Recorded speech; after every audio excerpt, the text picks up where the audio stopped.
கிரிக்கெட்டில் ஒரு நாள் தொடர், டெஸ்ட் தொடரை விட அதிகளவில் மக்கள் மத்தியில் கவர்ந்து வரும் தொடர் இந்தியன் பிரீமியர் லீக் தொடர்தான். தற்போது 18வது சீசனை துவங்கியுள்ளது. 10 அணிகளுக்கும் தனித்தனி உரிமையாளர்கள் இருக்கிறார்கள். பல கோடிகளை வைத்து அணியின் வீரர்களை எடுக்கும் உரிமையாளர்கள் யார் யார் என்பதை பார்ப்போம். ஆர். ராஜஸ்தான் ராயல்ஸ் அணியின் உரிமையாளர் மனோஜ் படேல். டிடி டெல்லி கேபிட்டல்ஸ் அணியின் உரிமையாளர் Kirankumar Gandhi. CSK Chennai Super Kings அணியின் உரிமையாளர் N. Srinivasan. PBKS Kings 11 Punjab அணியின் உரிமையாளரான நடிகை பிரீத்தி ஜிந்தா.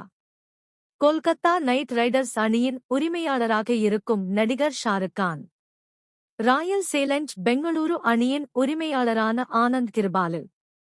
சன் ரைசர்ஸ் ஹைதராபாத் அணியின் உரிமையாளர் காவ்யா மாரன். லக்னோ சூப்பர் ஜெயின்ட்ஸ் அணியின் உரிமையாளர் சஞ்சீவ் கோயங்கா.